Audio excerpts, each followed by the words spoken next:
food situation was decent, but you know, it was hard. You know, we're stuck in the room. There's not much we can do. So, you know, I anticipate that, you know, the league is going to continue to do everything they feel is right to make this work and go smoothly. So, it is what it is. But you know, we're out of it now, so we can hang out a little bit. Terry Davis. How you doing, Justice? I'm good, Terry. Hey, question. Did you have any anxiety going into before you arrived to Orlando? And if you did, has it been soothed since you've been there? Yeah, of course. I mean, there's just so much unknowns and so much uncertainty. I've been in this position before with different teams, you know, playing on Team USA or even when I got traded to the Grizzlies. You know, I was happy, but there's just unknown and uncertainty. So that comes with life. And, you know, there's still even more uncertainty. We don't know what the game course look like. We don't know what the sound's going to be. So there's still some nerves, some anxiety, but, you know, together we've been able to get through it, smoothing things out. But there's just a lot of uncertainty, but that comes with this type of territory, something unprecedented like this. Anthony Sane. What's going on, Justice? What up, man? I'm good. How does it feel, man, being a guy who's been a highly anticipated player? A lot of fans here, the city of Memphis is ready to see you play. How does it feel to make your debut under these type of circumstances as opposed to a game live at FedEx Forum? You hear me? Yeah, I can hear you, yeah. Yeah, I mean, I'm excited, man. It's been a long time coming.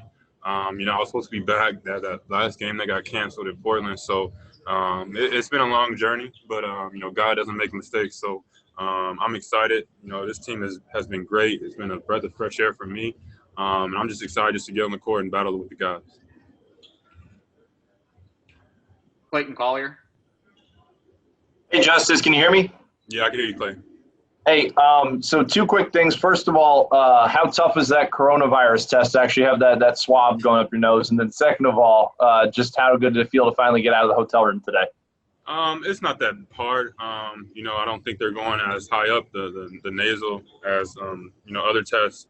But there's been more uncomfortable things in my lifetime than this test. You know, is it nagging? Does it suck that you have to do it every day? Yeah, a little bit, but it's for the greater good of everyone else, you know, to keep you safe and everyone else around you safe. So it hasn't been that bad. What was the second part? How does it feel to be out? Clayton. It feels great to be free, let me tell you that. It feels great to be able to walk around and leave the room.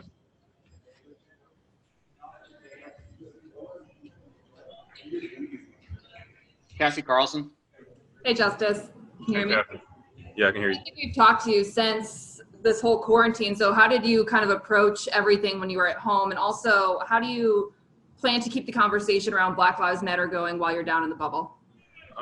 Just being home, you know, just trying to make the most of my situation. You know, I was fortunate enough to put a driveway in the hoop and, you know, have some weights. The team sent weights out to my house. So just making, you know, a little makeshift, you know, weight room and getting my work in, trying to stay ready. So I don't have to get ready. But I'm excited to be here. It's going to be a lot of fun. But like you said, there's a lot going on in our country right now. And so just continuing that conversation. You know, we've already had calls, Zoom calls in big groups. And I think we have another one today. So I think just a constant dialogue. And that's just to get to know each other as guys. You know, a lot of times we're competing so much that we lose sight of how similar we are, how many things we have in common. So I just think that continued dialogue will help us come together just as friends, you know, more so than just teammates or competitors. And I think that'll be a big part. All right, we have time for two more questions. First, Peter Edmiston. Yeah, hey, Justice, can you hear me? Yeah. Yeah, Justice, the discussion to kind of piggyback on what Cassie had asked about Black Lives Matter and the social justice movement going on.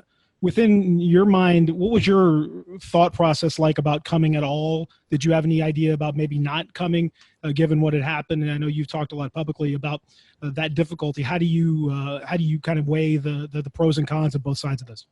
Yeah, I mean, I talked, you know, to our team and some of our front office guys. You know, those conversations I'm going to keep internal, but we just talked about the pros and cons of coming. You know, perception, whether it's other teams or our front office, the perception that they may have, the perception of my teammates, you know, if I didn't come. But we kind of just put it all out there, and that's a conversation that I'm glad I was, you know, able to have and comfortable, you know, having with our front office and with coach.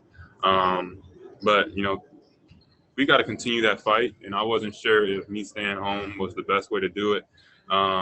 But, you know, a lot of my concerns were just with the protocols and the health, you know, coronavirus stuff here. You know, those are my top concerns. You know, I kind of view, you know, that differently than the Black Lives Matter movement. You know, my concerns were two different plates, two different platforms, two different paradigms. So, you know, I'm here. You know, everything has been, you know, pretty smooth with the testing and the whole nine. But just continuing to push that movement and using that momentum in our platform to continue to bring awareness, but also, you know, bring about real change. You know, awareness is just one part.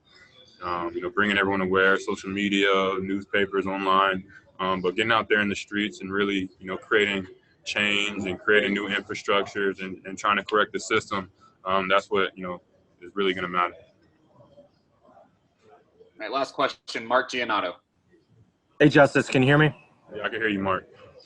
Justice, in terms of your game, incorporating it into a new team here, what is your mindset going into these practices? Are you feel like you have to earn playing time? Do you feel like you have to prove yourself in any way? What have the coaches told you in terms of how are you approaching these practices, given you haven't played a game with this group before?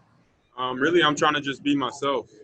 This is my first time with these guys, and so I'm just trying to be me. You know, a lot of times you can be with an organization and things can happen, and you know, you can kind of become boxed in. But here, you know, I have a clean slate, and I'm looking forward to just building off that. You know, as far as earning a position, I'm going to work. I'm a hard worker, and I think all of my teammates, you know, understand how valuable I am to the team. And I'm not a one-dimensional guy. I'm versatile. So wherever it is, I think I'm going to fit very well with this team. You know, just at the heart of it all, you know, we all compete. We're all young. We all like to have fun. So it's been a great group so far. All right, thank you, Justice. Yeah.